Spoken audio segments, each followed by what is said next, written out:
Want to help the channel? Go to shopclownfish.com where you can check out official Clownfish TV merchandise in our brand new shop. It helps us out. Also, check us out on Facebook, facebook.com/clownfishtv for more art and gaming live streams that we don't do on YouTube. We want to see you over there as well. Now let's get into the video. Hey guys, welcome back to Clownfish TV. This is Kneon. We're going to talk about IndieGoGo, Kickstarter, Patreon, all that crowdfunding stuff. And I have to wonder what's going on here. I saw some tweets about this that allegedly, apparently, maybe, possibly, Mike Miller's campaign for the Magnificent 7 comic book is being shadow banned on IndieGoGo. Now, I did not think that that was something that IndieGoGo did, but we're going to look into this a little bit more. And, you know, I gotta wonder, is IndieGoGo going to go down the same path that Kickstarter did, which led so many creators to IndieGoGo in the first place? Don't know. Don't know. We're going to talk about it. So before we get into it, please subscribe for more pop culture news, views, and rants, guys. We're over 125,000 subs, hoping for more. It's always greatly appreciated. And yeah, let's talk about this because there are so many comic book creators now using IndieGoGo. And part of the reason that they've switched to IndieGoGo was, allegations of censorship from Kickstarter. Kickstarter, which is now losing 40% of its staff, by the way, because they're hemorrhaging money. But Kickstarter decided that they were going to go all in on politics. And in the last couple of years, especially since they reformed as a public benefits corporation, they've had, basically exercised the right to boot people off of the platform or shadow ban them for any reason whatsoever. Most of those reasons tend to be political. Most of the people working at Kickstarter are left. And if you're doing right or very far right work, it's very possible it won't sit well with the workers at Kickstarter, and they won't promote your campaign at the very least, and they'll potentially, possibly, maybe even shadow ban your campaign or kick you off the platform completely, as is the case with Richard Meyer and Jawbreakers. Now, in the case of Jawbreakers, the comic itself was not offensive. It was a very PG-13 comic, but there were some people at Kickstarter that did not like Richard Meyer's YouTube channel, and they decided they did not want him to crowdfund on Kickstarter, so he went to IndieGoGo, made hundreds of thousands of dollars. Other creators followed suit, and now IndieGoGo has become kind of the it place to go for a lot of creators in comics. I'm going to be honest, they're doing more six-figure campaigns over on IndieGoGo right now than have been done on Kickstarter in a very long time. There's been discussion before about shadow banning at Kickstarter. Now, what a shadow ban would look like over there is they don't ban your project. They'll take your money, right? They will run your project, but they're not going to promote it either. If you go search for it in the comics section or whatever, you're not going to find it. It's not going to be promoted. It's basically you're going to be responsible for promoting it to your people, and there's no way of knowing whether or not it's actually going to, find its audience outside of your circle, right? So that is a shadow ban on crowdfunding platforms, or what that looks like. And that's kind of what Mike Miller is alleging is happening at IndieGoGo now with his Magnificent 7 campaign. Now, this article was put up into HollywoodInToto.com. I have no idea. But this is what Miller had to say. I believe he wrote this, or a contributor wrote this. You can't browse the website and find Magnificent 7. Not through any of their browser parameters or through your own browsing history. If you'd even looked at it recently, it will not be in your recommended list. It will not show as trending. It will not list by date launched or closing, nor will it list by dollar amount raised. This all started late on July 8th. Magnificent 7 is completely shadow banned. Is that a big deal? Yes, because 20% of my previous campaign support came from IndieGoGo, so this is Mike Miller. IndieGoGo browsers using the site, not to mention the entire purpose of being on a crowdfunding platform is you have access to their previous clientele. So, you know, if you search for Magnificent 7 on IndieGoGo, you'll find it. If you're just browsing comics, he's right. I don't see it. I see lots of other campaigns, but I don't see Magnificent 7 at all. So what could possibly maybe be happening? It is possible that somebody at IndieGoGo is not a fan of Mike Miller's. Mike Miller is an outspoken right-winger, an outspoken conservative, and an outspoken Christian. And, you know, he says some stuff sometimes on social media that a lot of people disagree with. It is possible. I'm not saying this is the case, but it's possible, given that IndieGoGo is based in San Francisco, that somebody went to them and said, hey, do you really want to be promoting this guy's stuff? Oh, golly gee, no, we don't.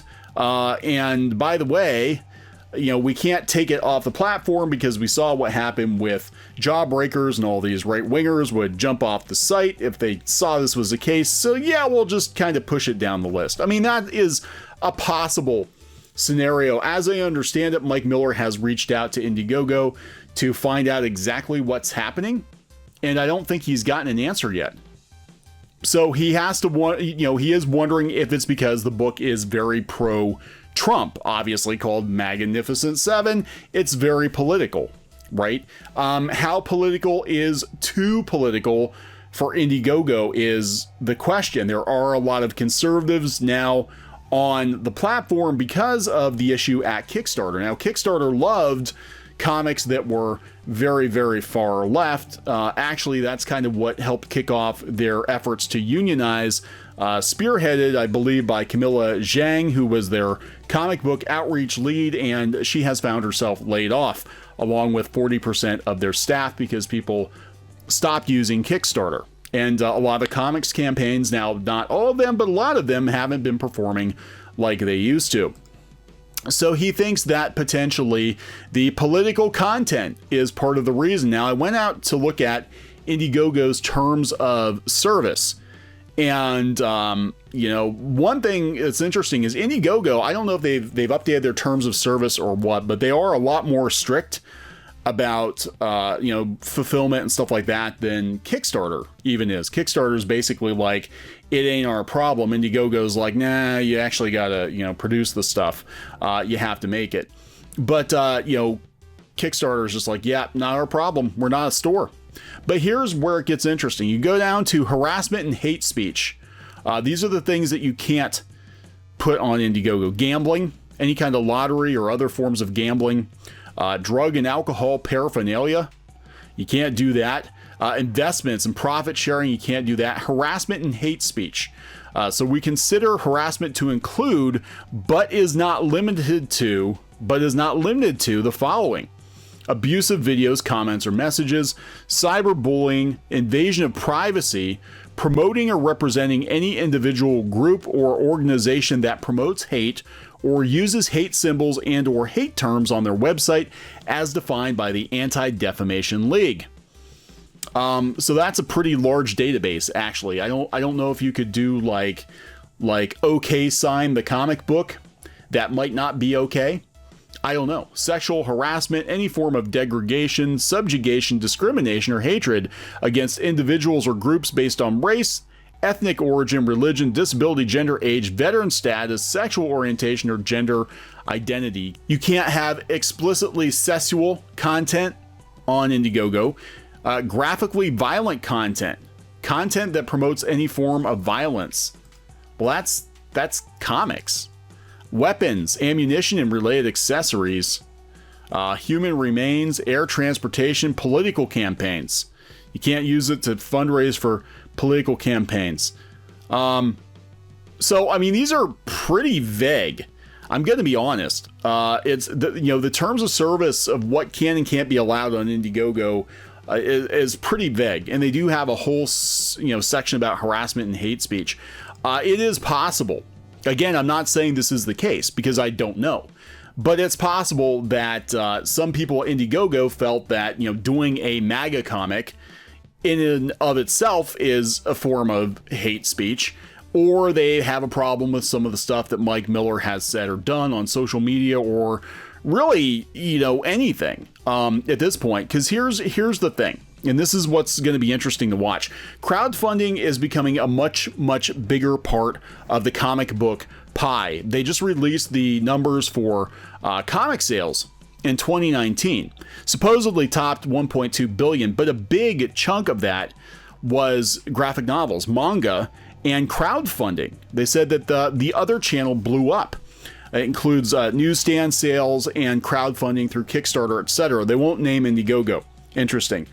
This year, those two channels each account for roughly half of the other category. IndieGoGo is blowing up, right? If you go to the most funded campaigns, a lot of these campaigns have only been in the last year or two since Jawbreakers went to IndieGoGo because there was no other choice for Richard Meyer to get his comic done. But you look at a lot of these big campaigns. I mean, we've got Cyberfrog 2 topping $1 million, Earthworm Jim $815,000, Icarus in the Sun. He's a very popular fan artist. I think he's done some work for DC. Over $500,000. You don't see these numbers on Kickstarter anymore. Not very often. Todd McFarlane did it. Sometimes you'll get people put together, an anthology or something, and they'll get a couple $100,000. But this is like consistent. A lot of YouTubers are making bank. They're making hundreds of thousands of dollars on IndieGoGo. So if you've got enemies in the comic book industry, and God knows they're out there, we talked about the Whisper Networks, we talked about the salty comics pros that are, looking at a void. If publishers go out of business and it's pencils down, they're going to be looking at people making money. They're going to be very, very salty, very, very jealous. It is conceivable that just like Kickstarter before it, some of these people might have gone to some people they know at the platform and said, hey, do you really want to be part of bankrolling what we consider to be hate speech, even if it's not actually hate speech? Anymore, all it takes is to be, even slightly right of far left with your political opinions, to be called a Yahtzee. And a lot of these people on this list are moderate or right wing. So, they're making bank, and the mainstream comic book industry isn't. It used to be that you went to IndieGoGo if you couldn't crowdfund through Kickstarter for whatever reason. And now IndieGoGo is becoming a preferred platform for a lot of people. Look, we got Jim Starlin on here with Dreadstar. That's pretty cool. I didn't even know that was on there. Man, I didn't even know that was on there. I might have to get these.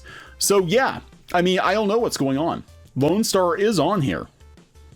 You can go to Lone Star.